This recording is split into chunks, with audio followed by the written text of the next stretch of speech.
Mari kita berlatih soal-soal mengenai hukum Gay-Lussac dan hipotesis Avogadro. Atau ini suka disebut juga tentang hukum Avogadro-Gay-Lussac.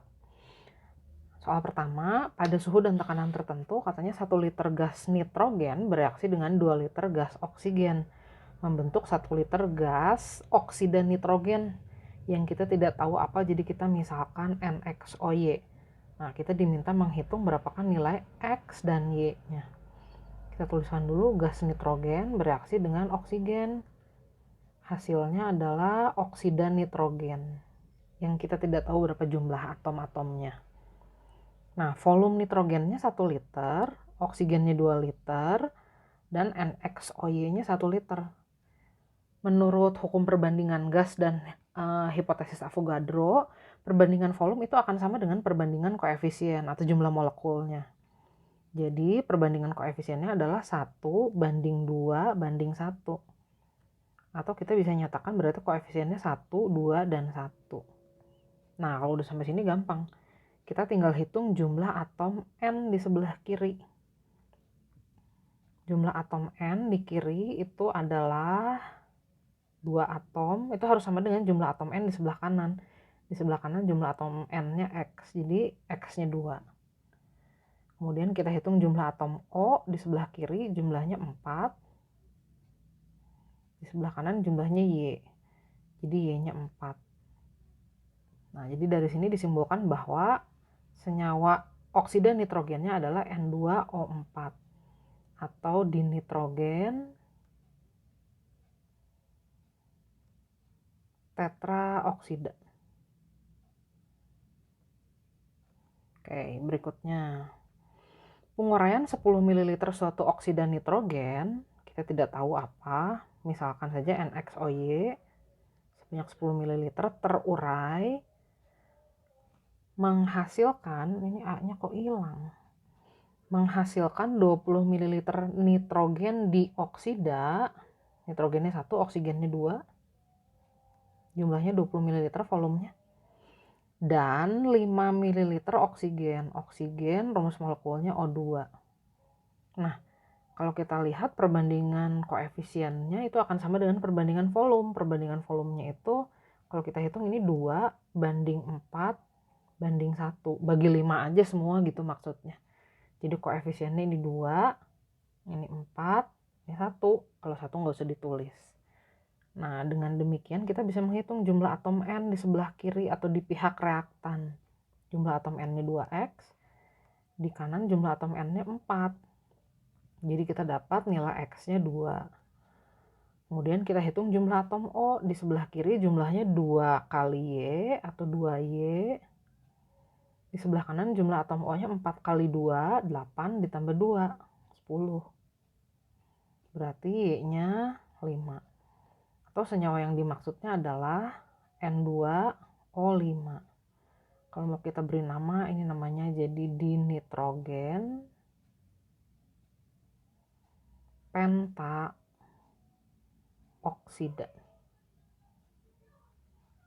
Senyawa kovalen ya, jadi penamaannya begitu. Ups. Kita lanjut nomor 3. Pembakaran sempurna 5 liter gas hidrokarbon. Gas hidrokarbon itu berarti mengandung hidrogen dan karbon. Tapi kita nggak tahu hidrogennya berapa, karbonnya berapa. Jadi biasanya dimisalkan CXHY.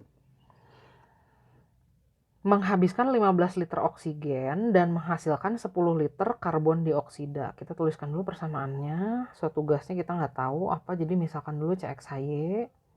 Dibakar sempurna berarti direaksikan dengan oksigen, gasnya 5 liter, oksigen yang dihabiskannya 15 liter, menghasilkan 10 liter karbon dioksida, dan pasti ada uap air ya, tapi kita tidak tahu berapa.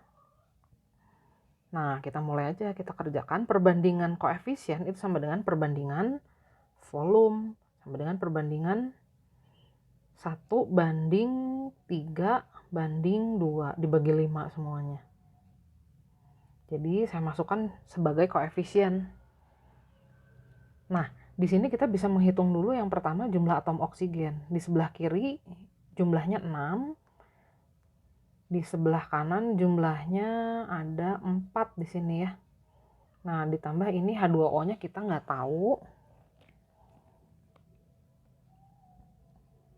H2O-nya nggak dikasih tahu ya di soal.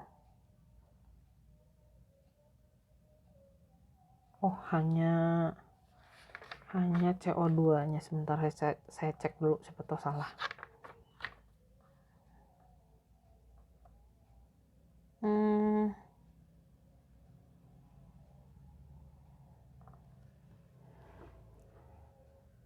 Jumlah atom atau mungkin kita anggap ini 5 liter juga lah.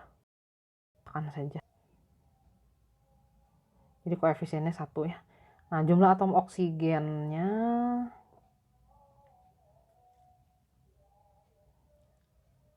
bentar, ini kayaknya ada yang kurang deh soalnya. Ini kita hitung aja dulu jumlah atom karbonnya. Jumlah atom karbon di sebelah kiri X, di sebelah kanan 2. Jumlah atom hidrogennya, nah ini harus setara kan persamaannya. Jumlah atom oksigen di sebelah kiri kan 6. Di kanan ini sudah ada 4. Nah, pasti di sini harus 2. Jadi ini koefisiennya 2, maksudnya begitu. Oh iya gitu caranya. Jadi kalau ditanya pun volume H2O-nya ya pasti 10 liter ya. Nah, jumlah atom hidrogen di kirinya Y, di kanannya 4. Jadi senyawa yang dimaksud adalah C2H4. Ini nama lainnya adalah senyawa etena. Nanti aja tata namanya ada di kelas 11. Di pembahasan hidrokarbon. Kita lanjutkan. Nah, di sini ada pembakaran sempurna 10 ml gas etena atau dikarbon tetrahidrida. Kita tuliskan dulu pembakaran sempurna dikarbon tetrahidrida. Kalau pembakaran sempurna senyawa hidrokarbon itu pasti menghasilkan gas CO2 dan uap air. Gas yang dimaksudnya 10 ml. Nah, kita ditanyakan berapa mililiter udara yang digunakan.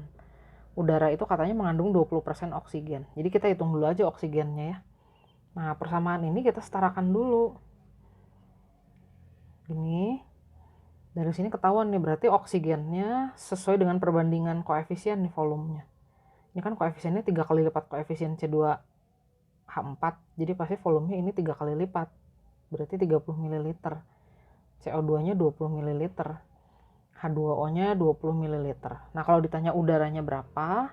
Kalau oksigennya 30 ml berarti volume udaranya 100%-nya ya. 100% dari 20% yang tadi kita hitung, itu angkanya adalah 30 ml oksigennya. Jadi udara yang diperlukannya adalah 150 ml. CO2 yang dihasilkan berapa? Itu tadi udah dihitung di atas, jawabannya 20 ml. Uap air yang dihasilkan berapa? Oh, 20 ml juga karena koefisiennya 2. Kita lanjut ke nomor 5. Nah, nomor 5 ini ada campuran yang mengandung CH4 dan C2H6. Keduanya dibakar sempurna hingga dihasilkan 7 ml gas karbon dioksida. Kita diminta menghitung berapa persen CH4 dalam campurannya. Nah, perlu diperhatikan walaupun terjadi dalam campuran, tapi reaksi pembakaran itu terjadi sendiri-sendiri. Jadi CH4 dibakar sendiri, C2H6 juga dibakar sendiri. Walaupun ada dalam satu wadah. Nah, kita tuliskan dulu masing-masing reaksi pembakarannya. Ingat, pembakaran hidrokarbon selalu menghasilkan gas karbon dioksida dan uap air. Nah, jangan lupa disetarakan dulu persamaan reaksinya. Selalu mulai dari karbon, hidrogen, baru oksigen. Usahakan oksigen terakhir. Nah, ini saya kasih contoh, ini pasti ada pecahan nih. Soalnya jumlah di kirinya 2, di kanannya 7. Ini kan jadi pengen 7/2 ya. Nah, cuman kan gak boleh pecahan, jadi semua kita kaliin 2 aja. Jadi 2, 7, 4, 6 koefisiennya. Nah, campuran ini total volumenya adalah 7 liter. Liter atau mililiter ya? Oh, 5 mililiter. Yang 7 CO2-nya. Ini campurannya 5 ml. CO2 dari reaksi pertama dan kedua kalau digabungkan 7 ml. Nah, di sini kita misalkan saja CH4-nya volumenya X mililiter. Nah, karena dalam campuran totalnya 5 ml, berarti C2H6-nya 5 min X mililiter pasti. Sesuai perbandingan koefisien, kita bisa ngitung dulu berapa volume CO2-nya dari reaksi pertama. Ini koefisiennya kan 1:1. Jadi pasti sebanding nih, CO2-nya juga X mililiter di sini. Nah, kalau yang bawah, koefisien CO2-nya itu 2 kali lipat koefisien C2H6. Jadi volumenya juga pasti 2 kali lipatnya. Nah, atau kadang ada cara perbandingan. Kita boleh gini nih nulisannya. Koefisien yang ditanya, kan kita pengen tahu volume CO2, jadi yang ditanyain CO2 dibagi koefisien yang diketahuinya teh C2H6 di situ ya, dikali volumenya gitu. Bisa juga begitu.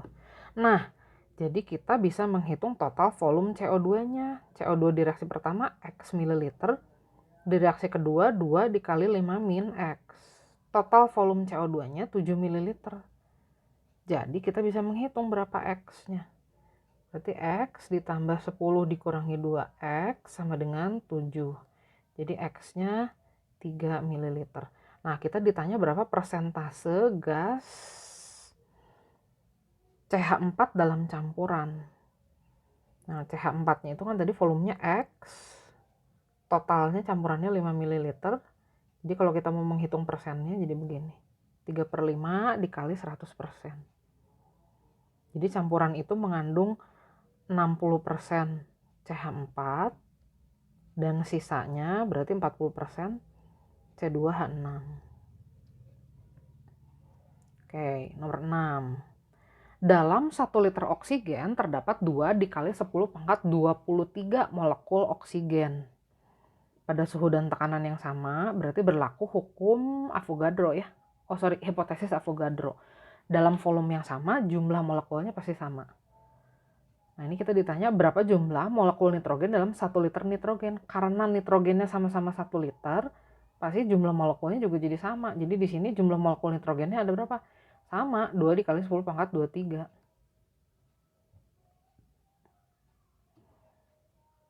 Nah, kalau dalam gas helium yang volumenya 2 liter, berarti dia kan 2 kali lipat volume gas yang tadi diketahui ya. Jumlah molekulnya pasti 2 kali lipatnya. Jadi 2 dikali 2 kali 10 pangkat 23 molekul. Atau 4 dikali 10 pangkat 23 molekul. Nah, sekarang kita ditanya berapa jumlah atom hidrogen dalam 2 liter amonia. Pertama, kita punya 2 liter amonianya. Berarti jumlah molekul amonianya adalah 2 dikali 2 kali 10 pangkat 23 molekul NH3. Dalam 1 molekul NH3, H-nya itu ada 3. Jadi kalau ditanya berapa jumlah atom hidrogennya, berarti 3 dikali 2 dikali 2 kali 10 pangkat 23. Jadi jumlah atom hidrogennya 12 kali 10 pangkat 23 atom. Bukan molekul, ini atom. Yang terakhir, misalkan kita punya 1 tabung gas LPG, isinya 12 liter. Ini merupakan campuran gas C3H8 dan C4H10. Kalau seluruhnya dibakar sempurna, diperlukan 69 liter gas oksigen. Nah, kita ditanya berapa volume C4H10-nya. Seperti tadi caranya, kita tuliskan dulu reaksinya, kita setarakan. Nah, saya perbesar dulu dikit. Nah, karena yang ditanya volume C4H10, jadi ini yang kita misalkan X liter. Total volume gas-gas dalam campurannya 12 liter dalam tabung. Berarti C3H8-nya sisanya 12 min X liter. Kebetulan persamaan ini udah setara. Nah, oksigen yang diperlukan katanya 69 liter. Kita hitung dulu oksigen yang diperlukan di reaksi pertama. Koefisien yang ditanyanya 5, yang diketahuinya 1, jadi 5/1 dikali 12 min X liter. Oksigen di reaksi kedua berarti koefisien yang ditanya per yang diketahui 2, kali X.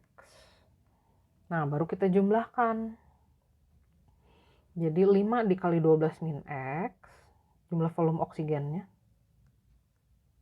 Di reaksi pertama segini. Di reaksi yang keduanya 6,5 X ya. Sama dengan 69. Nah, kita hitung X-nya. Berarti 60 dikurangi 5X ditambah 6,5X sama dengan 69. Ini berarti 1,5X itu sama dengan 9. Jadi X-nya 9 dibagi 1,5. Jadi X-nya 6. Nah, tadi X itu kita misalkan volume C4H10. Yang ditanya memang itu ya, hitung volume C4H10-nya. Jadi kita jawab di akhirnya volume C4H10 dalam campurannya adalah 6 liter. Nah, kalau volume C3H8-nya berapa? Kan tadi totalnya 12 liter ya gasnya, campurannya. Berarti ini juga sama-sama 6 liter. Tapi yang ditanya di soal ini. Oke, cukup sampai sini.